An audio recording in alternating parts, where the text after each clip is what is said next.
Praise Lord आप सभी को। आइए हम आराधना में जाएंगे, इसके पहले प्रार्थना करेंगे। धन्यवाद देते हैं प्रभु इस समय के लिए। धन्यवाद देते हैं आपने हमसे बेइंतहा प्यार किया प्रभु, कि आपने अपना इकलौता पुत्र दे दिया,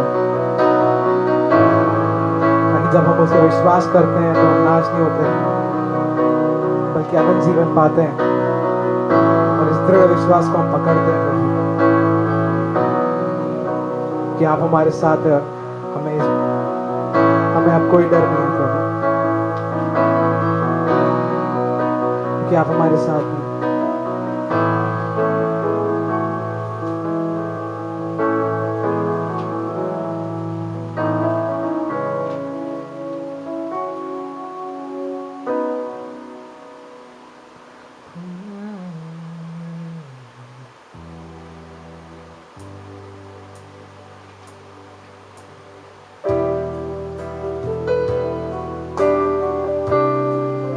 धन्यवाद देते हैं प्रभु आपके लहू के लिए। धन्यवाद देते हैं कि आप हमसे बहुत प्यार करते हैं और हमारी हर ख्वाहिश को पूरा करते हैं। मेरी हर चाहत को पूरा तूने किया यीशुआ। आशाएं मेरी पूर्ण हो गई तुझमें यीशुआ। हर भूख मेरी तूने जाना, बाहों में लेकर मुझको संभाला। हर भूख मेरी तूने जाना, बाहों में लेकर मुझको संभाला। धन्यवाद यीशुआ तेरा, धन्यवाद यीशुआ तेरा, धन्यवाद यीशुआ तेरा, धन्यवाद यीशुआ। मेरी सोच से परे आश्चर्य कामों से तूने पनाह दी हर एक कमी। मेरी सोच से परे आश्चर्य कामों से तूने पनाह दी हर एक कमी में। कठिनाइयों में सब उजड़ा लगे पर तेरे हाथ की परछाई कभी ना हटेगी। धन्यवाद यीशुआ तेरा, धन्यवाद यीशुआ तेरा, धन्यवाद यीशुआ तेरा, धन्यवाद यीशुआ। यीशु तेरा धन्यवाद। ओ यीशु,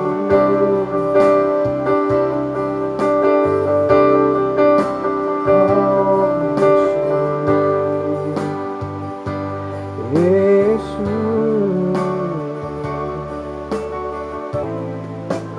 ओ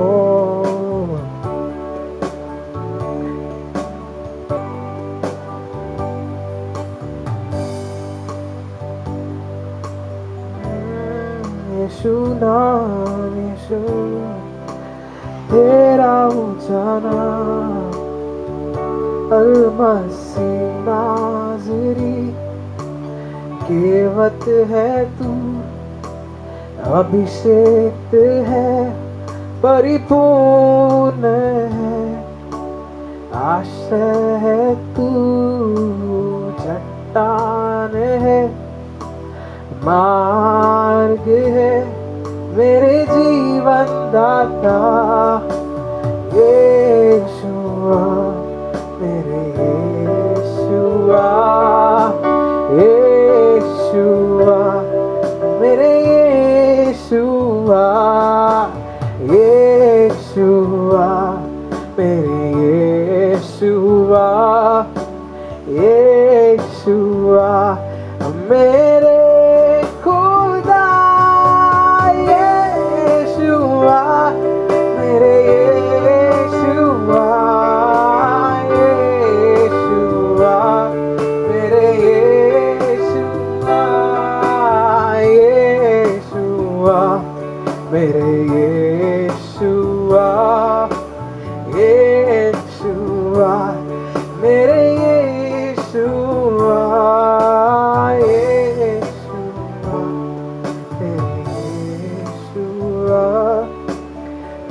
यीशुआ, मेरे यीशुआ, यीशुआ, मेरे यीशुआ, यीशुआ, मेरे यीशुआ, टूटा था मैं, बिखरा हुआ, सीने में कोई एक दर्द सा था, पर आए जो तुम, छुड़ाया मुझे, लेकर खुद पर हर गम को मेरे, सोचा था ना मैंने ये कभी पाऊंगा मैं इतनी खुशी, आशा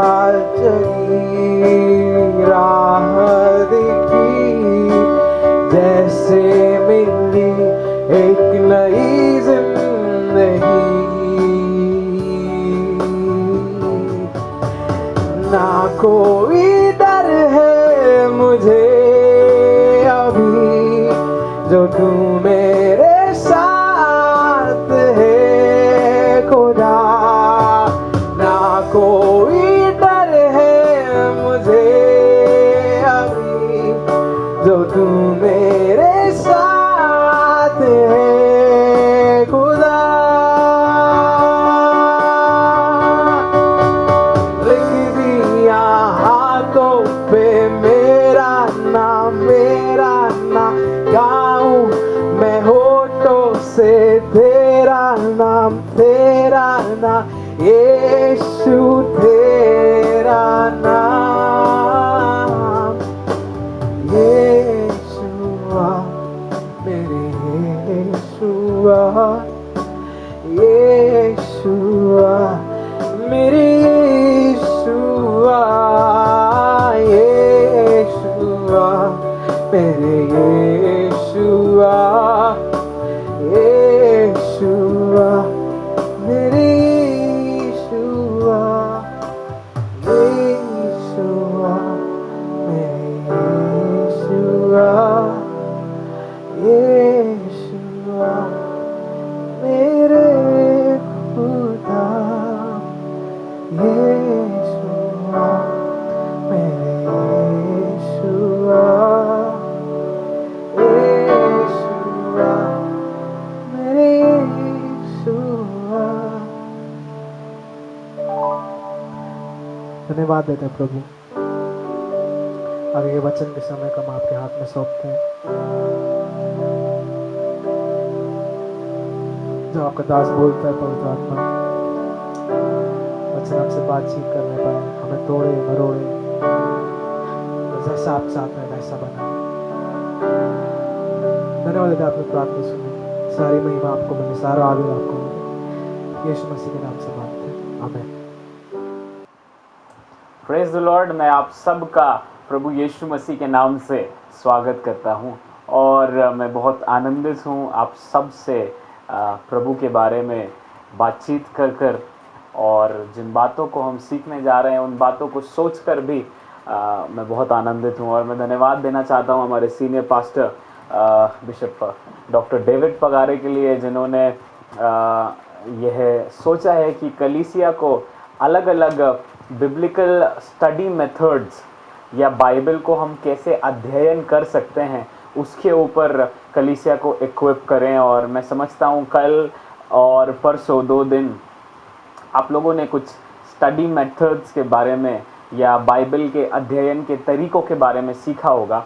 और तीसरा स्टडी मेथड मैं आपसे शेयर करना चाहता हूँ, और इसको विषयात्मक अध्ययन कहा जाता है, या इंग्लिश में इसको बोलें तो हम टॉपिकल स्टडी मेथड इस मेथड को बोलते हैं। इस स्टडी मेथड के बारे में पहले हम बातचीत करते हैं और फिर मैं आपको बताऊंगा कि हम इस स्टडी मेथड को कैसे अपने बाइबल स्टडी में, डेली बाइबल स्टडी में लागू कर सकते हैं। सबसे पहली चीज़ जो आपको और हमको जानने की ज़रूरत है कि विषयात्मक स्टडी के अंदर सबसे पहले हमको एक टॉपिक जानना ज़रूरी है। सबसे पहली चीज़ हमको एक टॉपिक जानना ज़रूरी है। अब बाइबल को अगर आप देखें तो आपको बहुत सारे टॉपिक ऐसे नज़र आएंगे जिसके ऊपर आप स्टडी कर सकते हैं। जैसे प्रार्थना एक टॉपिक है, प्रार्थना क्या है यह एक टॉपिक है। राइचसनेस एक टॉपिक है, धार्मिकता एक टॉपिक है, फेथ एक टॉपिक है, परसीवरेंस एक टॉपिक है, परसिस्टेंस एक टॉपिक है। और अगर आप समझना चाहते हैं तो प्रोफेसी एक टॉपिक है। इसके अलावा आप और देखेंगे तो बहुत सारी जगह आप कुछ ऐसे शब्दों को पाएंगे जिनके अर्थ को आप समझकर अपने मसीह जीवन में प्रभु के बारे में और जान सकते हैं। इसलिए यह टॉपिकल स्टडी मेथड, विषयात्मक अध्ययन ज़रूरी है। फॉर एग्जाम्पल, अगर हम सिंपल सी बात बोलें, जब एक नया विश्वासी परमेश्वर के पास आता है, उसको नहीं मालूम प्रार्थना कैसे करना है, तो अगर वह व्यक्ति प्रार्थना के टॉपिक के ऊपर पूरी बाइबल के अंदर अध्ययन करना शुरू करता है तो उसको समझ में आएगा कि यीशु ने प्रार्थना के बारे में क्या सिखाया। उसको समझ में आएगा कि प्रार्थना हमको कैसे करना है। उसको समझ में आएगा हर समय प्रार्थना क्यों करना है, या पौलुस हर समय प्रार्थना करने के लिए क्यों कह रहा है। ऐसे अलग अलग रेफरेंसेस को जब आप लेकर चलेंगे तो आप टॉपिकल स्टडी मेथड को समझने पाएंगे, विषयात्मक अध्ययन को समझने पाएंगे। लेकिन इसके पहले कि मैं इसके डिटेल्स में जाऊं, मैं आपको सिर्फ अभी जनरल इंट्रोडक्शन दे रहा हूं और उसके बाद कुछ और बातें मैं आपसे शेयर करूंगा। फर्स्ट चीज जो मैंने आपसे कहा, हमारे पास एक टॉपिक होने की जरूरत है। सेकेंड चीज, टॉपिकल स्टडी मेथड में आप क्वेश्चंस के द्वारा गाइडेड नहीं होते हैं। बहुत सारे अलग अलग स्टडी मेथड्स में आप देखेंगे कि बाइबल अध्ययन के तरीकों में आप देखेंगे कि आपके अंदर जो प्रश्न होता है वह प्रश्न को लेकर के आप आयतें खोजते हैं, और जब आप बाइबल की उन आयतों को खोजते हैं तो पवित्र आत्मा की द्वारा से आप उन आयतों को पढ़कर गहरे अर्थ को या बाइबल के अर्थों को समझ पाते हैं, जिसके कारण आपके जीवन में बदलाव आता है।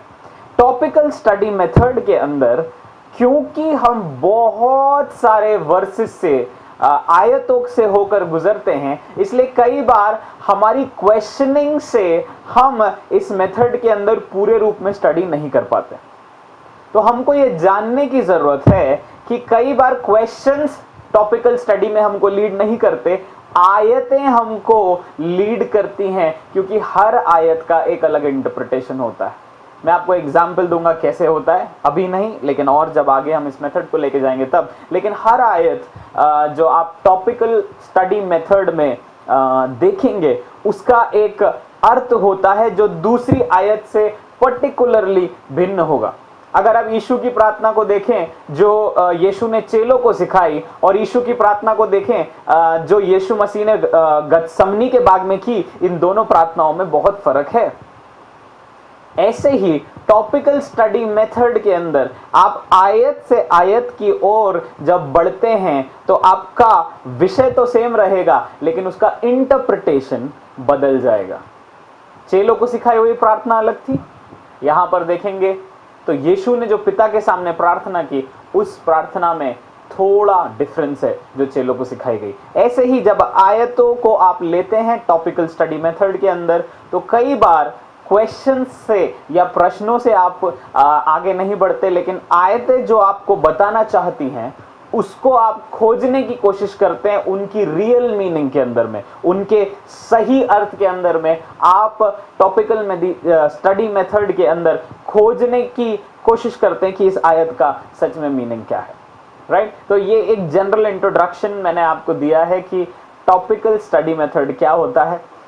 आइए हम प्रार्थना करें और उसके बाद फिर हम और इसको थोड़ा समझने पाएंगे। अपनी आंखों को बंद करेंगे। प्रभु जी, मैं प्रार्थना करता हूं हमारी कलीसिया का और एक एक विश्वासी प्रभु जी जो अन्य कलीसियाओं के भी हैं, हर एक व्यक्ति आपके वचन को अध्ययन करने के लिए इन बातों को सीख सके प्रभु, ताकि हम सब वचन में बलवंत बन जाएं और आपके वचन से भरकर पिता को महिमा दे सकें प्रभु। हम यहां पर अपने आप को दिग्गज बनाने के लिए नहीं है प्रभु, लेकिन जब हम आपके वचन को जानेंगे अलग अलग स्टडी मेथड्स के द्वारा, अध्ययन के तरीकों के द्वारा, आपके वचन के भेद हमारे जीवन की कई बातों को बदलेंगे। यह जान करके हमको इन मेथड्स को, इन तरीकों को यूज करने के लिए और वचन में और इफेक्टिव होने के लिए आप मदद करें। मैं आपको धन्यवाद देता हूं, पवित्र आत्मा आपको धन्यवाद देता हूं। यीशु मसीह के नाम से मांगते हैं, आमीन। मेरे प्रियो, मैं कोई एक पर्टिकुलर वे आपको सजेस्ट नहीं कर सकता कि आप टॉपिकल स्टडी मेथड यूज करें या एक्सप्लेनेटरी यूज करें या एक्सपोजिटरी यूज करें या कमेंट्री के थ्रू आप बाइबल के अर्थ को समझें। कई बार तरीके अलग अलग हो सकते हैं। मेथड्स का जानना हमें बेहतर बनाता है कि हम बाइबल को स्टडी कर सकें, और अगर इस मोटिव को लेकर हम मेथड्स को डील करते हैं तो बहुत अच्छा है। लेकिन कई बार पवित्र आत्मा आपको टॉपिकल स्टडी मेथड में भी ले जाएगा, कई बार पवित्र आत्मा आपको एक्सप्लेनेटरी में भी ले जाएगा, कई बार पवित्र आत्मा आपको कॉन्टेक्सचुअल मेथड में ले जाएगा। ये बहुत सारे स्टडी मेथड्स हैं जो आप हो सकता है टर्मिनोलॉजी या शब्दों के द्वारा इनको ना जानते हो, बट ऑलरेडी आप अपने बाइबल अध्ययन में पवित्र आत्मा के साथ जब सीख रहे हैं, आप इनका इस्तेमाल कर रहे हो। जब आप इन मेथड्स को और सीख लेंगे तो आप पवित्र आत्मा की अधीनता में, आप पवित्र आत्मा के साथ में मिलकर इन मेथड्स को यूज कर सकते हैं ताकि आप वचन में और इफेक्टिव हो सकें। इन टीचिंग्स का मेन मोटिव यही है कि आप वचन को और इफेक्टिवनेस के साथ और खूबसूरती के साथ जान सकें। राइट? तो आइए हम चलते हैं स्टडी मेथड्स के अंदर, और मैं टॉपिकल स्टडी मेथड के अंदर आज बात करूंगा कुछ स्टेप्स को लेके। पर सबसे अच्छी चीज जो मैं आपको बता सकता हूं मेरे प्रियो, जब आप बाइबल का अध्ययन करते हैं, पवित्र आत्मा के साथ बैठकर सीखने की कोशिश करें। पवित्र आत्मा को इनवाइट करें और उससे कहें, पवित्र आत्मा मैं इस बात को सीखना चाहता हूं, आप अपने वचन से मुझे सिखाएं। तो चाहे वो टॉपिकल स्टडी मेथड हो, चाहे वो एक्सप्लेनेटरी हो, चाहे वो कॉन्टेक्सचुअल मेथड हो, चाहे वो एक्सपोजिशन मेथड हो, कोई भी मेथड हो, पवित्र आत्मा जब आपको सिखाएगा, आपके हृदय के अंदर एक सच्चाई के द्वारा, जो वचन की सच्चाई पवित्र आत्मा लेकर आता है, आपके जीवन के अंदर बहुत सारे बदलाव आएंगे। जब आप बाइबल का अध्ययन करेंगे, आप परमेश्वर की इच्छा को सही रूप में जान सकेंगे, क्योंकि अज्ञानता के कारण कई बार हम गलती करते हैं। लेकिन जब हम परमेश्वर के वचन का ज्ञान रखेंगे, हम सही रूप में प्रभु के वचन के अनुसार अपने जीवन को बिता सकेंगे। इसलिए आइए हम कुछ स्टेप्स को देखते हैं कि बाइबल स्टडी मेथड के अंदर हमको क्या करना है। सबसे पहली चीज जो मैं चाहता हूं कि आप लिखें टॉपिकल बाइबल अध्ययन के अंदर, वो है कि आपको अपने टॉपिकल बाइबल अध्ययन में सबसे पहले एक टॉपिक को सिलेक्ट करना पड़ेगा। ये है सबसे ज्यादा जरूरी है मेरे प्रियो। टॉपिक आपके लिए प्रार्थना हो सकता है, टॉपिक आपके लिए वचन हो सकता है, वर्ड ऑफ गॉड, टॉपिक आपके लिए फेथ हो सकता है, टॉपिक आपके लिए फेथफुलनेस हो सकता है, विश्वास योग्यता हो सकता है। टॉपिक आपके लिए सिन हो सकता है। टॉपिक आपके लिए राइचियसनेस हो सकता है। टॉपिक आपके लिए सफरिंग हो सकता है। टॉपिक आपके लिए लव हो सकता है। टॉपिक आपके लिए पीस हो सकता है। टॉपिक आपके लिए विजडम हो सकता है। टॉपिक आपके लिए स्पिरिट हो सकता है, डिजर्नमेंट ऑफ स्पिरिट हो सकता है। बहुत सारे टॉपिक्स हैं जिसमें से आप स्टडी कर सकते हैं। लेकिन जब आप सिस्टमैटिक बाइबल स्टडी करते हैं, जब आप प्रतिदिन जो अध्याय पढ़ते हैं, उस अध्याय में से पढ़ते समय कई बार आप कई शब्दों को पढ़ते हैं जिनका अर्थ आपको नहीं समझ आता। ठीक है, उन शब्दों को कई बार मेरे प्रियो हम छोड़ देते हैं। मुझे बहुत अच्छे से याद है, एक बार एक सिस्टर है हमारे चर्च की, वो मेरे पास आई और वो चर्च के अंदर एक अगुआ भी हैं, और उन्होंने मुझसे आकर के कहा कि भैया मुझे एक शब्द यशाया की किताब में मिला है, और हिंदी बाइबल के अंदर ये शब्द है लेकिन इंग्लिश बाइबल के अंदर ये शब्द नहीं है, और मैं इसका अर्थ जानना चाहती हूँ।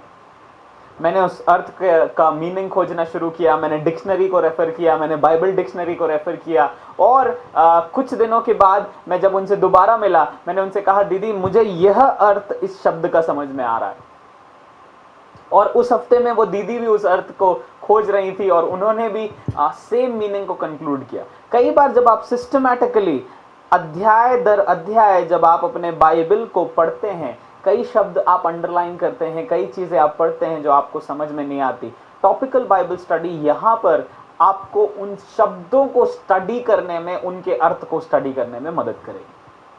तो सबसे पहले आपको एक टॉपिक जो आप पढ़ रहे हैं, जो शब्द आपको समझ में नहीं आ रहे, आपको उस टॉपिक को सेलेक्ट करना पड़ेगा। तो मैंने एग्जाम्पल के रूप में आज एक टॉपिक सेलेक्ट किया है जिसको हम बोलते हैं विश्वास योग्यता। अगर आप बाइबल के अंदर इस शब्द को देखना चाहते हैं तो मैं चाहूंगा आप अपने बाइबल्स को मेरे साथ खोलें और हम जाएंगे दूसरा तिमोथी, उसका दूसरा अध्याय और उसकी दूसरी आयत। और मेरा जो टॉपिक है विश्वास योग्यता या विश्वास योग्य मनुष्य, जो यहां से मैं आपको एक एग्जाम्पल के रूप में यूज करना चाहता हूं। और यहां पर बाइबल में ऐसा लिखा है, और जो बातें तूने बहुत से गवाहों के सामने मुझसे सुनी हैं, उन्हें विश्वासी मनुष्यों को सौंप दे जो दूसरों को भी सिखाने के योग्य हो। तो मैंने एक वर्ड यहां से उठाया, विश्वासी मनुष्य। विश्वासी मनुष्य। तो सबसे पहला स्टेप टॉपिकल बाइबल स्टडी में मैंने एक वर्ड को सेलेक्ट किया, विश्वासी मनुष्य। दूसरा स्टेप जो टॉपिकल बाइबल स्टडी के अंदर मैं यूज कर सकता हूं वचन को समझने के लिए, उसका मीनिंग मुझे जानना पड़ेगा। आपने जो शब्द सेलेक्ट किया है, सेकेंड स्टेप है कि आप उसके मीनिंग में जाएं। तो अगर इस शब्द के मीनिंग में हम जाएंगे तो डिक्शनरी मीनिंग बोलती है लॉयल मैन। दूसरा मीनिंग है रिलायबल मैन। तीसरा मीनिंग है ट्रस्टवर्दी मैन। अगर हिंदी में हम इस सेकंड पॉइंट को समझें तो विश्वास योग्य मनुष्य, सेकंड ट्रस्टवर्दी, हम ऐसे मनुष्य जिसके ऊपर हम भरोसा कर सकते हैं। रिलायबल भी कहीं ना कहीं ऐसे लोग जिनके ऊपर हम भरोसा कर सकते हैं कि वो उस काम को करेंगे जो हम उनको सौंपेंगे। तो जब आपको किसी शब्द का जो आपने स्टडी करने के लिए सेलेक्ट किया है उसका अर्थ ना समझ आए तो आप प्लीज नॉर्मल मीनिंग एक बार उसका ढूंढने के लिए मदद करें डिक्शनरी से, और फिर बाइबल से भी आप बाइबल डिक्शनरी से उसका बिब्लिकल मीनिंग ढूंढने के लिए आप अपने आप को कंपेल करें, ताकि जब आप उसका मीनिंग समझेंगे आपको समझ आएगा कि बाइबल में वो टॉपिक विश्वासी मनुष्य या वो शब्द क्यों लिखा गया है। यहां पर मैं इस आयत के अंदर विश्वासी मनुष्यों को पौलुस तिमुथियुस को उन लोगों के बारे में बात कर रहा है जो गॉस्पेल को आगे ले जाने में या टीचिंग्स को आगे ले जाने में, सुसमाचार को आगे ले जाने में तिमुथियुस के साथ खड़े होंगे। ये उन लोगों की बात कर रहा है। ये हमारा सेकंड पॉइंट था। पहला पॉइंट था हमको एक टॉपिक सेलेक्ट करना है, सेकंड पॉइंट उस टॉपिक का अर्थ, उस विषय का अर्थ हमको जानना जरूरी है। अगर आपको नहीं पता, फॉर एग्जाम्पल धार्मिकता क्या होता है, तो पहले आप उसका अर्थ जानें। आपने टॉपिक तो ले लिया धार्मिकता, लेकिन सेकंड स्टेप में आप उसके अर्थ को फिगर आउट करें डिक्शनरी के द्वारा, बाइबल डिक्शनरी के द्वारा। ठीक है, प्रभु के दासों ने कई किताबें लिखी हैं राइचसनेस के ऊपर, आप उसमें से अपनी बाइबल स्टडी में उन किताबों को यूज करें कि आप धार्मिकता के ऊपर, राइचसनेस के ऊपर सीख सकें। राइट, हम थर्ड स्टेप में जाएंगे, टॉपिकल बाइबल स्टडी के। मैंने आपको शुरू में ही बताया था कि टॉपिकल बाइबल स्टडी के अंदर हम बहुत सारे रेफरेंसेस, आयतों का इस्तेमाल करते हैं। We use a lot of references in topical Bible study. हम इतनी सारी आयतें जो उत्पत्ति से लेकर के हमको प्रकाशित वाक्य तक उस टॉपिक से रिलेटेड मिलेंगी, हम उनको लेंगे। तो इसके लिए, क्योंकि हम और आप सारी आयतों को तो याद नहीं रख सकते, हमको कुछ बाइबल उपकरणों की जरूरत पड़ेगी। ओके, फॉर एग्जाम्पल अगर आप मोबाइल फोन में चलाते हैं तो आप कॉन्कर्डेंस बाइबल डाउनलोड कर सकते हैं, जो फ्री कभी मिलती है। अगर आप उसको खरीदें तो थॉमसन की चेन रेफरेंस बाइबल आप डाउनलोड कर सकते हैं, खरीद सकते हैं, सॉरी, आप खरीद सकते हैं। फिर टॉपिकल बाइबल स्टडीज आजकल क्रिश्चियन बुक स्टोर्स में अवेलेबल हैं, आप उन किताबों को खरीद सकते हैं ताकि आप टॉपिक वाइज जो रेफरेंसेस, जो आयतें दी हुई हैं, उनको आप जान सकें। तो मेरे पास एक सेट ऑफ एग्जाम्पल यहां पर है जिसको मैं इस्तेमाल करने जा रहा हूं थर्ड पॉइंट को समझाने के लिए। मेरा टॉपिक था विश्वास योग्य मनुष्य। तो पहला रेफरेंस गिनती उसका 12 के 7 में लिखा हुआ है। मूसा परमेश्वर के सामने हर कामों को करने में विश्वास योग्य था। वो एक विश्वास योग्य मनुष्य था। जो भी काम परमेश्वर ने मूसा को दिया, वो विश्वास योग्यता के साथ उन कामों को किया।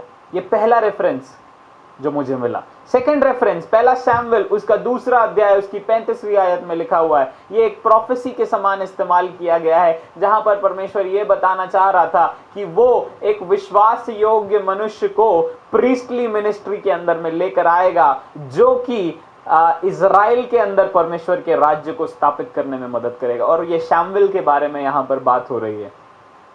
इसके बाद आप देख सकते हैं दानियल की किताब 6 और उसका 4 वचन, जहां पे बाइबल बातचीत कर रही है विश्वास योग्य मनुष्य के बारे में।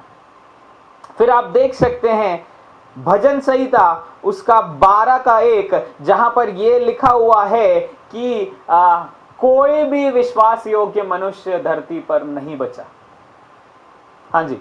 उसके बाद मैंने रेफरेंसेस लिए हैं मत्ती उसका 24 अध्याय से। आइए हम इसको खोलेंगे, ताकि मैं सिर्फ उसको पढ़ना नहीं चाहता और आपके सामने पढ़ के निकल नहीं जाना चाहता। मैं 1-2 रेफरेंसेस आपके साथ पढ़ना भी चाहता हूं ताकि हम उसको करें। मत्ती की किताब और उसका आप निकालेंगे 24 अध्याय, और 24 अध्याय का मैं चाहूंगा आप खोलें 45 वचन 45, मैथ्यू चैप्टर 24 वर्स 45। और यहाँ पे लिखा है, अतः वह विश्वास योग्य और बुद्धिमान दास कौन है जिसे स्वामी ने अपने नौकर चाकरों पर सरदार ठहराया है कि समय आने पर उन्हें भोजन दे।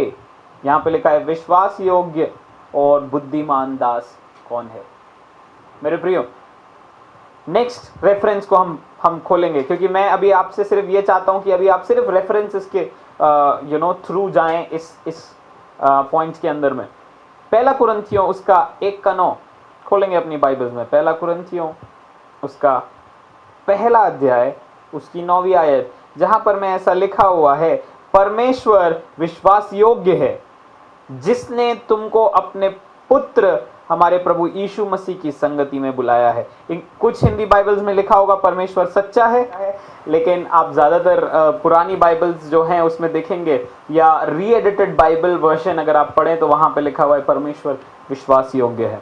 नेक्स्ट आयत हम जाएंगे इफिसियों उसका 6 अध्याय उसका 21 वचन। अभी हम सिर्फ बाइबल उस टॉपिक से रिलेटेड अभी हम सिर्फ वर्सेस को देख रहे हैं। ओके, तो आपको एक एक वर्स को खोल के पढ़ना ज़रूरी है। मैं सारे वर्सेस तो नहीं पढ़ पाऊंगा समय की कमी के कारण, बट जब आप इस स्टडी मेथड को फॉलो करें तो मैं चाहूंगा कि आप एक एक वर्स को खोल करके पढ़ें। इफिसियों 6 अध्याय उसका 21 वचन में लिखा है, तुखिकुस जो प्रिय भाई और प्रभु में विश्वास योग्य सेवक है, तुम्हें सब बातें बताएगा कि तुम भी मेरी दशा जानो कि मैं कैसा रहता हूं। तुखिकुस जो प्रिय भाई और प्रभु में विश्वास योग्य सेवक है, यहां पे फिर से विश्वास योग्य सेवक करके शब्द आया। ओके, देन नेक्स्ट आयत में हम जाएंगे कुलुसियों की पत्री उसका 1 अध्याय, पहला अध्याय और उसका 7 वचन में ऐसा लिखा हुआ है, उसी की शिक्षा तुमने हमारे प्रिय सहकर्मी एपफ्रास से पाई, जो हमारे लिए मसीही का विश्वास योग्य सेवक है। यहाँ पे भी इफिसियों 6:21 के समान इपफ्रास के लिए विश्वास योग्य सेवक करके शब्द आया है। ओके, देन हम और अगर जहां से हम शुरू किए थे दूसरा तिमोथी उसका 2:2 में लिखा है विश्वास योग्य मनुष्य, जिसको हम ऑलरेडी पढ़ चुके हैं, तो इस आयत को हम नहीं खोल रहे हैं। देन एक आयत और हम रेफर करेंगे और उसके बाद मैं अपने चौथे पॉइंट में जाऊंगा। पहला पत्रस 5:12, फर्स्ट पीटर चैप्टर 5 वर्स 12, हम इसको साथ में मिलकर के पढ़ेंगे। यहां पर मैं ऐसा लिखा हुआ है, मैंने सिलवानुस के हाथ, जिसे मैं विश्वास योग्य भाई समझता हूं, संक्षेप में लिखकर तुम्हें समझाया और यह गवाही दी है कि परमेश्वर का सच्चा अनुग्रह यही है, इसी में स्थिर रहो। यहाँ पर जैसे इफिसियों 6:21 में लिखा है, कुलसियों 1:17 में लिखा है, वैसे ही पहला पत्रस 5:12 में लिखा है, सिलवानुस के हाथ जो विश्वास योग्य भाई है ना। पत्रस यहाँ पर उसके लिए बात कर रहा है कि वो एक विश्वास योग्य भाई है। तो जब आप रेफरेंसेस को लिख लेंगे मेरे प्रियो, उन रेफरेंसेस को लिखने के बाद आप यहां पर एक चीज को जानने पाएंगे कि हर रेफरेंस अलग अलग दिशा में जा रहा है। जब हम मूसा की बात कर रहे थे तो वो मूसा को परमेश्वर कह रहा था विश्वास योग्य मनुष्य। जब हम दाऊद की बात कर रहे हैं भजन संहिता 12 के अंदर वो बात कर रहा है कि एक भी विश्वास योग्य मनुष्य नहीं रहा। जब आप मत्ती के अंदर बात कर रहे हैं तो यीशु मसीह वहां पर एक विश्वास योग्य सेवक की बात कर रहे हैं। और जब आप इफिसियों के अंदर, कुलोसियों के अंदर और पहला पत्रस के अंदर पढ़ रहे हैं तो पत्रस और पौलुस ने जिन लोगों को विश्वास योग्य जाना, उन सेवकों की ये दास लोग बात कर रहे हैं। तो अगर आप इसको नटशेल में देखें या संक्षिप्त में देखें तो कई आयतें एक दूसरे मेल खा रही हैं, लेकिन कई आयतें एक दूसरे से मेल नहीं खा रही। जैसे अगर पहला कुरिन्थियों 1:9 का रेफरेंस आप देखेंगे तो वहां पर वो यीशु मसीह को विश्वास योग्य कह रहा है, परमेश्वर को विश्वास योग्य कह रहा है, जिसने यीशु मसीह के अंदर में हम सबको उस मसीह के अंदर एक किया है।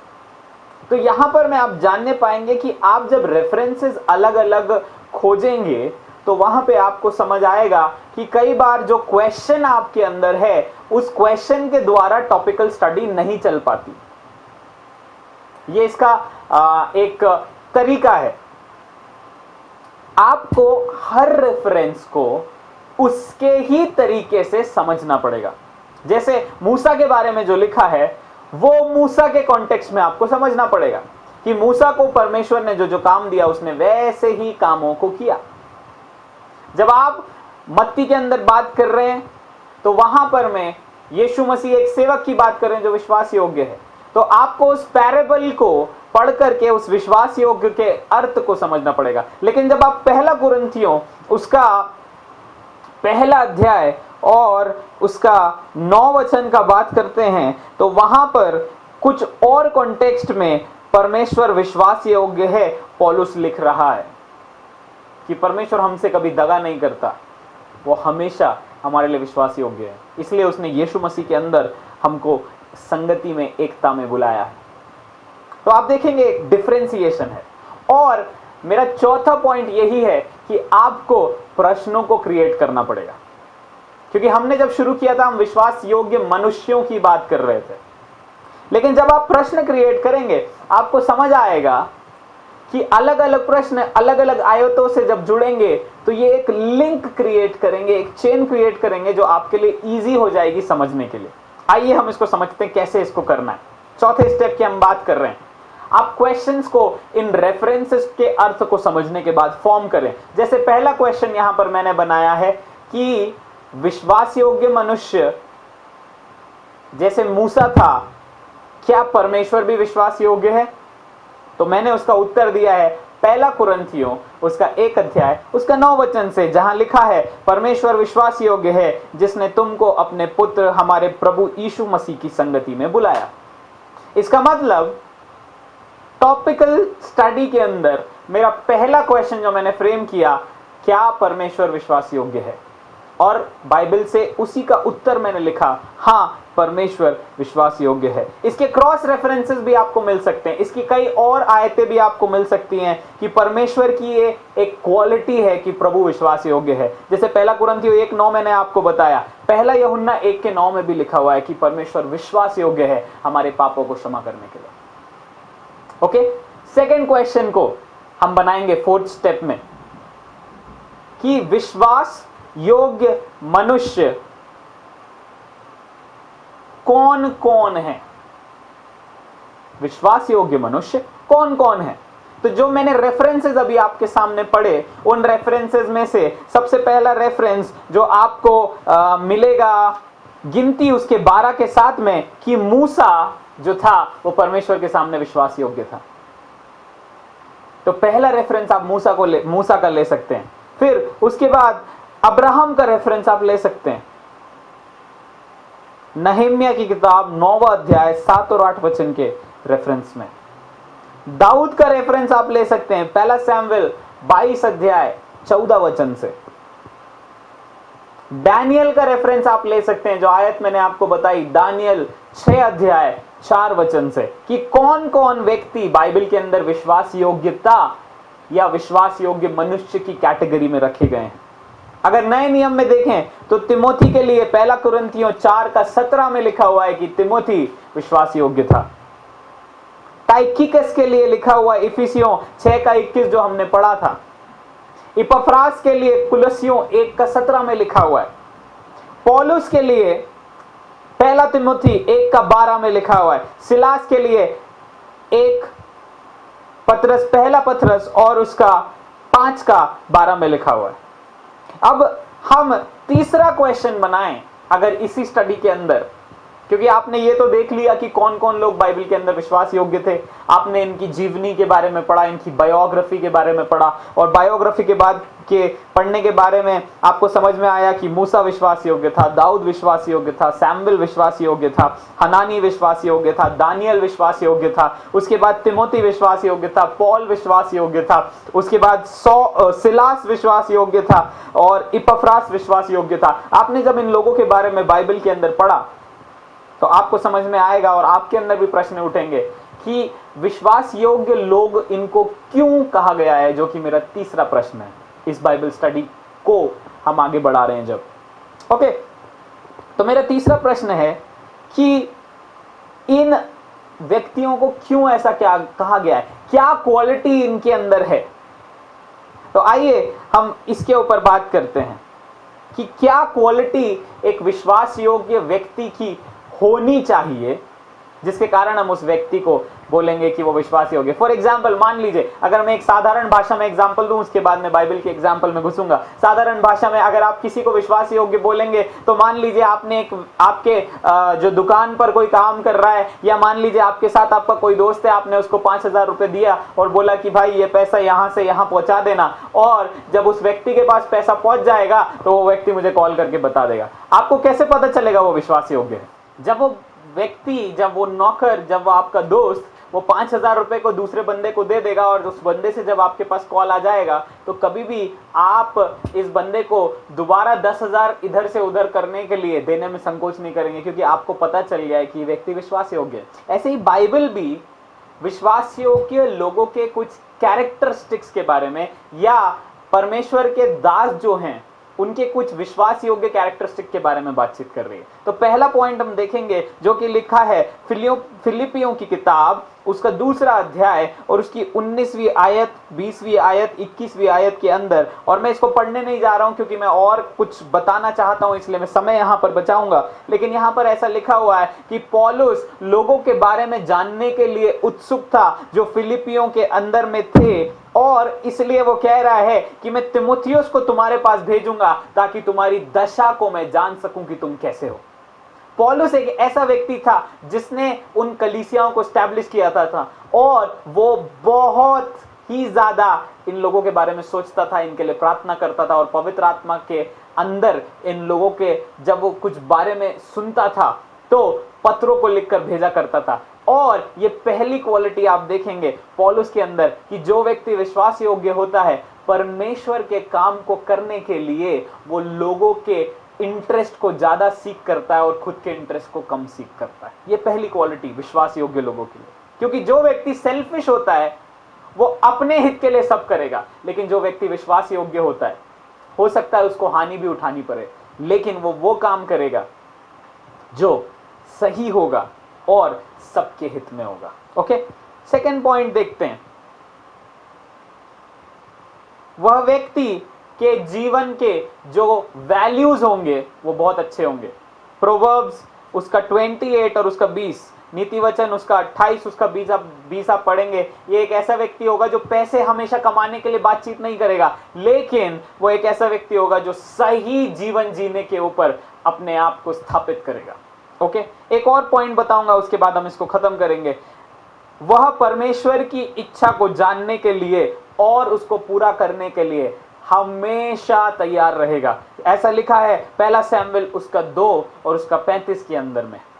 शमूएल हमेशा प्रभु से सुनना चाहता था और वो करना चाहता था जो प्रभु उसको करने के लिए बोल रहा है। मेरे प्रियो, ये कुछ क्वालिटीज मैंने आपको बताई,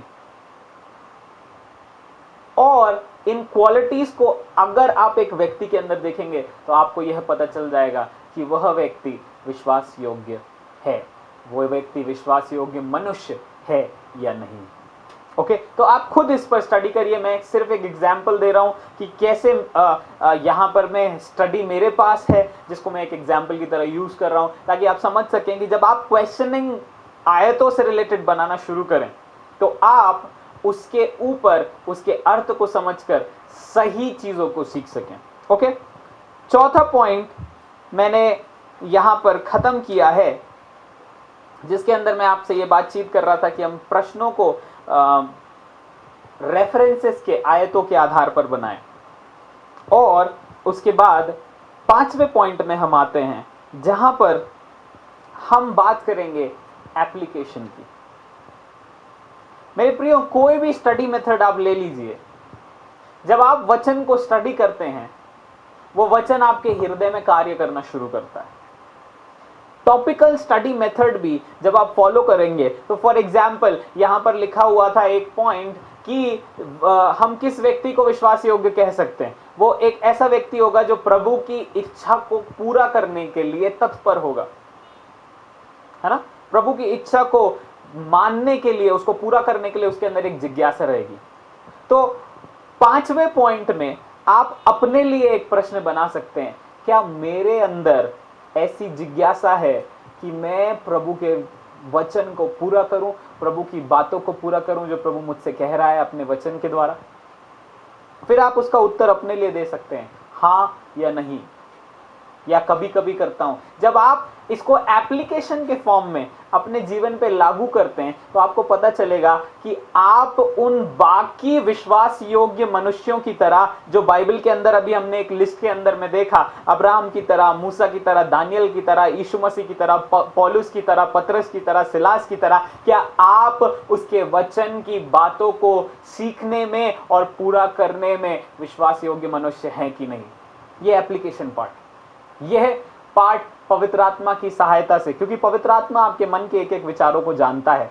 वचन की सहायता से जब आप वचन पढ़ते हैं, कई बार कई वचन आपके हृदय में टच होते हैं, कई बार आपको हर्ट होता है इन वचनों को देखकर, क्योंकि ये सच्चाई को बता रहे हैं। जब ऐसा होता है तो आप मेरे प्रियो ये जानिए कि एप्लीकेशन के अंदर आपको अपने जीवन में इस वचन को विश्वास योग्य मनुष्य के समान आपको भी विश्वास योग्य बनने की जरूरत है। ये मेरा 5वां पॉइंट है, एप्लीकेशन, लागू करना है वचन को जो आपने स्टडी किया है। ये 4 पॉइंट जो आपने स्टडी किया है, 5वें पॉइंट को आप अपने जीवन को असेस करिए पवित्र आत्मा की मदद से, वचन की मदद से, और अपने जीवन में इस वचन को लागू करिए। लास्ट पॉइंट जो मैं आपसे बातचीत करना चाहता हूं, जो सबसे इंपॉर्टेंट हमारे लिए है, आप जिस भी बाइबल स्टडी को करें, चाहे वो टॉपिकल हो, चाहे वो एक्सप्लेनेटरी है, कॉन्टेक्चुअल है, या फिर पॉइंट स्टडी है, जो भी है, एप्लीकेशन के बाद आप उस कैरेक्टर को, विश्वास योग्यता को, जिसके ऊपर अभी हम एग्जाम्पल यूज कर रहे थे, या प्रेयर के ऊपर आपने स्टडी किया है, विश्वास के ऊपर आपने स्टडी किया है, एप्लीकेशन के बाद, लागू करने के बाद आप उसको अपने जीवन में, प्रतिदिन के जीवन में लागू करने की कोशिश करें। That is the 6th point that I want to tell you. Continuity के अंदर वचन जो आपने सीखा है, आप एप्लीकेशन को कंटिन्यूटी के अंदर डेवलप करते जाएं। ये करना बहुत जरूरी है मेरे प्रियो। आप एक बार में विश्वास योग्य नहीं बन सकते, आपको एप्लीकेशन करते रहना है, कंटिन्यूअस एप्लीकेशन करते रहना है। एक बार जब आपने अप्लाई करने की कोशिश की, तब असेसमेंट हुआ, आपको कन्विक्शन मिला कि आप विश्वास योग्य नहीं हैं या विश्वास योग्य हैं। उस कन्विक्शन के बाद अब प्रतिदिन आप कोशिश करें कि आप परमेश्वर के लिए विश्वास योग्य बनते चले जाएं। जब आप इन कुछ स्टेप्स को फॉलो करेंगे, मैं विश्वास करता हूं आपके जीवन के अंदर काम शुरू हो जाएगा। आप कोई भी बाइबल स्टडी फॉलो करें मेरे प्रियो, चाहे वो टॉपिकल हो, चाहे एक्सप्लेनेटरी हो, चाहे एक्सपोजिशन हो, चाहे वर्ड स्टडी हो, या कोई भी मेथड हो। बाइबल अध्ययन करने के बहुत सारे मेथड है, थीमेटिक मेथड है, बायोग्राफिकल मेथड है, कोई भी मेथड स्टडी करें, आप उसको एप्लीकेशन में अपने जीवन में डालें। और पवित्र आत्मा की सहायता से जब आप एप्लीकेशन में डालेंगे, उसको जब आप लागू करेंगे, और जब आप उस लागू करने के बाद जब आप उसको कंटिन्यू करेंगे, आपके जीवन के अंदर एक रैडिकल चेंज आएगा। एक बिलीवर होने के नाते एक रैडिकल चेंज आएगा, एक सही में एक चेंज आपके जीवन में आएगा, जो आपको मदद करेगा प्रभु के साथ वॉक को कंटिन्यू करने के लिए, आपके चाल को परमेश्वर के साथ कंटिन्यू करने के लिए। मैं विश्वास करता हूं आपने आज टॉपिकल बाइबल स्टडी के इन 6 पॉइंट्स को समझा होगा, और मैं आशा करता हूं कि आप इसको प्रैक्टिस करेंगे कि कैसे आप एक सब्जेक्ट को सेलेक्ट करें, उसके अर्थ को समझें, आयतों को उसके बारे में ढूंढें, उसके बाद आयतों से रिलेटेड क्वेश्चंस को बनाएं, और उसके बाद एप्लीकेशन में लागू करने में उन 4 पॉइंट्स को लेकर आएं जो आपने जिन चीज़ों को स्टडी किया है। और लास्ट में जब आप एप्लीकेशन में एक बार उसको ले आते हैं, आप बार बार उसको कंटिन्यू करते जाएं। पॉल कहता है, भलाई के कामों को करने के लिए तत्पर रहो। ओके, हमको परमेश्वर के अंदर जो भले काम हमारे अंदर शुरुआत हुए हैं, उनको हमको करते जाना है, रुकना नहीं है मेरे प्रियो, करते जाना है। ऐसे ही वचन को जब आप स्टडी करते हैं, बहुत सारे सच्चाई पवित्र आत्मा आपको बताएगा, आप उनको अपने जीवन में करते जाएं, आपकी लाइफ के अंदर पवित्र आत्मा ब्लेसिंग लेकर आएगा। आइए हम अपने सरों को झुकाएंगे। प्रभु, मैं प्रार्थना करता हूँ, एक एक व्यक्ति जब इस स्टडी मेथड को हमने आज समझा है, जब फॉलो करने की कोशिश करें, या इस मेथड को यूज कर अपने बाइबल अध्ययन को और इफेक्टिव बनाने की कोशिश करें, आप पवित्र आत्मा हर एक व्यक्ति की मदद करिएगा, क्योंकि आप सहायक हैं, और आपको स्वर्ग से यीशु मसीह ने हमारे अंदर, इस शरीर के अंदर रहने के लिए भेजा है, ताकि हम आपके समान पवित्र आत्मा, आपकी आवाज़ सुनकर यीशु की सामर्थ में चल सकें इस पृथ्वी के ऊपर, और विजयी जीवन जी सकें। इसलिए प्रिय पवित्र आत्मा, आप हम में से एक की सहायता कीजिएगा कि एक एक बात को हम कंटिन्यू कर सकें और आपको महिमा दे सकें। यीशु मसीह के नाम से हम इस प्रार्थना को मांगते हैं, आमीन। शालोम आप सबको। मैं चाहता हूं कि आप प्रभु के वचन में और दृढ़ होते जाएं, और प्रभु के वचन में आप और मजबूत हों, और उसके वचन को हमेशा सीखते रहें, ताकि आपके जीवन में एक रैडिकल चेंज आ सके। प्रभु आप सबको आशीष दे।